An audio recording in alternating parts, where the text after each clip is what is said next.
Sukshmati sukshmam kalilasya madhye vishvasya srasta ramaneka rupam vishvasya ekam pariveshtitaram jnanatva shivam shantimatyantameti. However small the root of an idea may be, or however subtle might be the circle of energy, you will see the reflection of Parama Brahma, the infinite creator. His divine excellence does not end in atoms and molecules, but permeates even smaller particles. Whatever tiny particles you might imagine, such as neutrons, electrons, protons, and positrons, all are radiant in his divine effulgence. All are his playful expressions. That's why, from the point of subtlety, he is beyond conception. He is the manifestation of all visible objects, such as the big and small entities, and all the subtle entities, such as the atmosphere. He is the veritable Shiva, blessedness personified.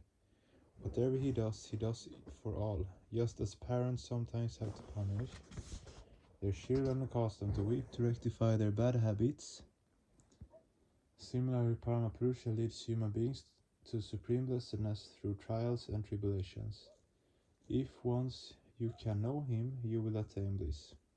Saeva kale bhuvanasya gupta vishvadipaha sarva bhuteshu gudaha yasmin yukta brahmarshayo devatasha tamevam janatva mrityu pasham shinati. This creation, which seems to be real to the microcosm, is actually the psychic connection of the macrocosm. Only he knows the secret of this phenomenon. Suppose you are thinking of Lahiriya Saral in Bihar, India. Are you not inseparably associated with the Lahiriya Sarai of your mind? Does not your individual identity lie in the atoms and molecules of that Lahiriya Sarai? Is not the subject closely associated with the object? Certainly. Likewise, his divine glory is inseparably associated with every molecule of this world of imagination. Just as you can build, preserve, or destroy the Lahiriya Sarai of your imagination, according to your own sweet will, likewise the Supreme Entity has the absolute right to play with his creation according to his sweet will. Hence he is rightly called Vishvadipa, the Supreme Lord of the Universe. Thus we see that on the one hand, he is the supreme controller of the macrocosmic thought projection, and on the other hand, he is the universal life, inextricably related with his entire creation, both in the individual Otta Yoga and pervasive Prota Yoga association. The immense potentiality with which this vast creation is flowing lies embedded in that supreme entity. On the one hand, matter, together with prana, energy, through the process of Yadaspurta, structural annihilation, is moving along the path of Sanchara. On the other hand, the pranaha, vital energy of the living entities, is gradually merging into the supreme entity as the culmination of the flow of Pratisanchara. The as yet unexpressed potentialities of Brahma are presently moving towards the supreme entity along the path of Sanchara, either in a rapid or progressive movement. Thus, unexpressed potentialities will continue to find expression for eternity. The stage of expression from the stage of non-expression is the culminating point of the influence of mutative Prakriti. The degree of mutative expression within the cosmic cycle comprising Sanchara and Pratisanchara is not uniform anywhere, nor can it be, due to the ever-increasing progress and the resultant greater psychic clash. In the vast cosmic body, the intensity of the mutative vibration increases. Hence, it is not possible for all parts of creation to have a uniform temperature or a simultaneous death. When the energy of the material structure gets concentrated in its center due to extreme crudity, Yadaspurta occurs. This releases vast amounts of energy within the universe, thus maintaining the thermal disparity of the universe and the continued flow of the cosmic imagination. That is why the fear of some scientists that the universe will meet a thermal death is baseless. Partial thermal death may occur in part of the universe, but the total thermal death of the universe will never be a reality. If the atmosphere gets too polluted, or if the release of energy from the sun decreases, this world may become unfit for human habitation. But in the universe as a whole, there will never be lack of space for human habitation. People of this earth may settle on other planets which may not be included in our present solar system. Many of the planets, satellites, suns, stars and comets which are presently burning will be converted into beautiful habitable planets. The very thought of thermal death is unwarranted. There is no sound philosophical reason to substantiate it. This vast universe comprising the stars, planets, satellites, and other celestial bodies is the psychic imagination of the Supreme Entity. Those who separate themselves from the Supreme Entity cannot properly understand this diversity, so the gods and Brahma Rishis always remain united with him, because being united with him is the greatest benevolence. The only duty of a person seeking liberation is to become one with him. On attaining him, the bondages of fear and decay and death, of hatred and apprehension, etc., will be shattered beyond recognition. Grihat param mandami vati shuksham gyanatva shivam sarva bhuteshu gudam vishvasya ekam pariveshtitaram gyanatva devam uchate sarva pashaye. Just as the essence of clarified water remains hidden in it, similarly, Paramapurusha, as the witnessing force, is the fundamental essence lying hidden in all objects. The controlling power of the cosmic cycle is called Purushottama. Shiva is not only the Purushottama of Paramashiva of objects, he is the witnessing force of each and every molecule.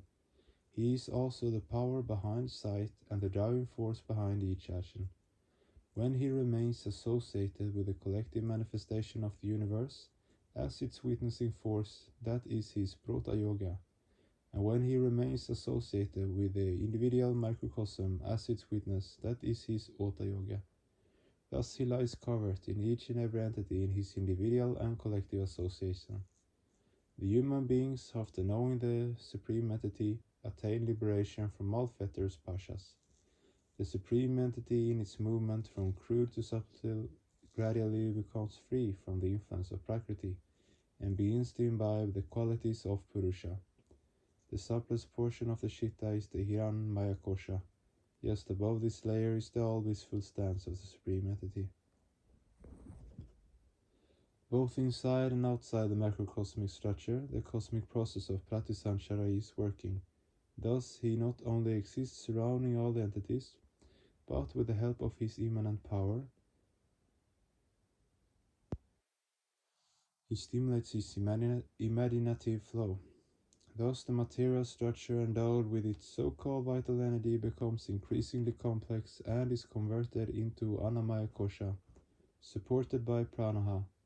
It also acquires Kamamaya Kosha as its activating force. In the next stages, with the help of the extroversive flow of the cosmic cycle, the Manomaya Kosha evolves out of Kamamaya. The Atimanas evolves out of Manomaya, the Vijnanamaya out of Atimanas, and the Hiranyamaya out of Vijnanamaya. The Hiranyamaya Kosha finally merges into the Supreme Cognition as the witnessing force. This cosmic imagination is an action, and hence it has a sound of its own. It is so subtle that it is extremely difficult for the ear to hear it, but not impossible. There is diversity in the sound, owing to the variation in the degree of the subtlety or crudity of the vibrated object. The rhythm in which the vibrational flow of the cosmic mind vibrates the Annamaya Kosha of individual microcosms, veins, nerves, arteries, blood, lymph, etc., is the initial stage of the divine cosmic sound. When this sound is heard, In the Annamaya Kosha, it resembles that of a cricket. When this cosmic sound vibrates the Kamamaya Kosha, it resembles the sound of ankle bells. In the Manomaya Kosha, it resembles a flute. The mystic sadhakas of the Vaishnava cult describe it as the sound of Lord Krishna's flute. In Atimanasa Kosha, the resonance of a gong. In Vijnanamaya Kosha, the buzzing of bees, or the rolling of ocean waves. And in Hiranmaya Kosha, a prolonged Om sound. Thus the cosmic sound is expressed in various ways according to the degree of cosmic sound, degrees of crudity or subtlety in relation to the fundamental factors.